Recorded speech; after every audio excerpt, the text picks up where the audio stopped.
કિર્ગિસ્તાનની રાજધાની બિશ્કેકમાં 17,000 જેટલા ભારતીય વિદ્યાર્થીઓ ફસાયા છે। અહીં ગુજરાતના પણ 500 જેટલા વિદ્યાર્થીઓ ફસાયા હોવાની માહિતી સામે આવી રહી છે।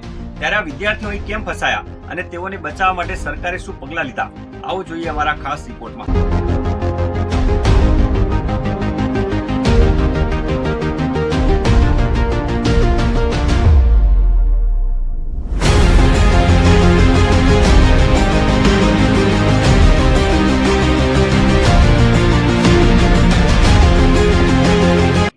કિર્ગિસ્તાનની રાજધાની બિશ્કેકમાં હિંસા બાદ ત્યાં ભણતા ભારતીય વિદ્યાર્થીઓ પર મોટું સંકટ આવી ગયું છે। સ્થાનિક લોકોની કેટલાક વિદેશીઓ સાથે અથડામણ બાદથી સ્થિતિ વણસી છે। કિર્ગિસ્તાનની રાજધાની બિશ્કેકમાં વિદ્યાર્થીઓ પર હુમલો થયો હતો, જેના એક અઠવાડિયા બાદથી પણ ભારતીય વિદ્યાર્થીઓ ડરના ઓથાર હેઠળ જીવી રહ્યા છે। હાલમાં કિર્ગિસ્તાનમાં 17,000 ભારતીય વિદ્યાર્થીઓ છે। આ સાથે જ કેટલા ભારતીય વિદ્યાર્થીઓ બિશ્કેકમાં ફસાયા છે। વિદ્યાર્થીઓ એક સપ્તાહથી બહાર નથી નીકળી શક્યા। વિદ્યાર્થીઓને યુનિવર્સિટીની શિક્ષકો દ્વારા ઘરે ભોજન પહોંચાડવામાં આવી રહ્યું છે। એરપોર્ટ પર ભારે ઘસારો હોવાથી કેટલાક ફ્લાઇટ્સ પણ રદ કરી દેવામાં આવી છે।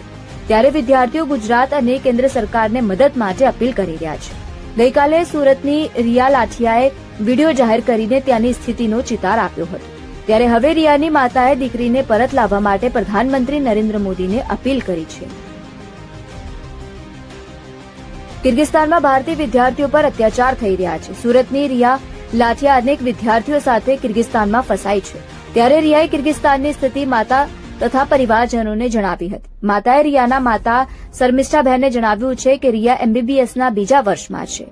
હાલ ત્યાં ખૂબ જ મુશ્કેલી છે। લાઇટ નથી, ખાવાનું મળતું નથી, બારી પર ગોળીબાર થાય છે। તેથી રિયાના માતાએ મોદી સરકારને વિનંતી કરી છે કે તેમની દીકરીને પરત લાવવામાં આવે। પરિવારની પ્રફુલ્લ પાનસેરિયા સાથે વાતચીત થઈ હતી, જેમાં રિયાને ભારત પરત લાવવા માટે તેઓ મદદરૂપ બનશે। કિર્ગિસ્તાનની રાજધાની બિશ્કેકમાં સ્થાનિક લોકોની કેટલાક વિદેશીઓ સાથે અથડામણ બાદ મામલો બીચક્યો છે। કિર્ગિસ્તાનની રાજધાની બિશ્કેકમાં વિદ્યાર્થીઓ પર હુમલા થયા છે। હાલમાં કિર્ગિસ્તાનમાં 17,000 ભારતીય વિદ્યાર્થીઓ ત્યાં રહીને અભ્યાસ કરે છે। ત્યારે કેટલાક ગુજરાતી વિદ્યાર્થીઓ બિશ્કેક શહેરમાં ફસાયા છે। છેલ્લા એક સપ્તાહથી બહાર નથી નીકળી શક્યા। વિદ્યાર્થીઓને શિક્ષકો દ્વારા આપવામાં આવી રહ્યું છે ભોજન, તો સાથે જ એરપોર્ટ પર ભારે ઘસારો હોવાથી કેટલીક ફ્લાઇટ પણ રદ કરી દેવામાં આવી છે। વિદ્યાર્થીઓ ગુજરાત અને કેન્દ્ર સરકારને મદદ માટે અપીલ કરી રહ્યા છે। મૂળ ભાવનગર પાલિતાણાના વતની અને હાલ સુરતમાં રહેતા પરિવારની દીકરી રિયા લાઠિયા હાલ કિર્ગિસ્તાનથી એમબીબીએસ કરી રહી છે। રિયા લાઠિયાએ જણાવ્યું હતું કે અહીં વિદ્યાર્થીઓ બહાર નીકળી શકતા નથી, ડરનો માહોલ બન્યો છે અને અઠવાડિયાથી અમે બહાર નીકળી શક્યા નથી।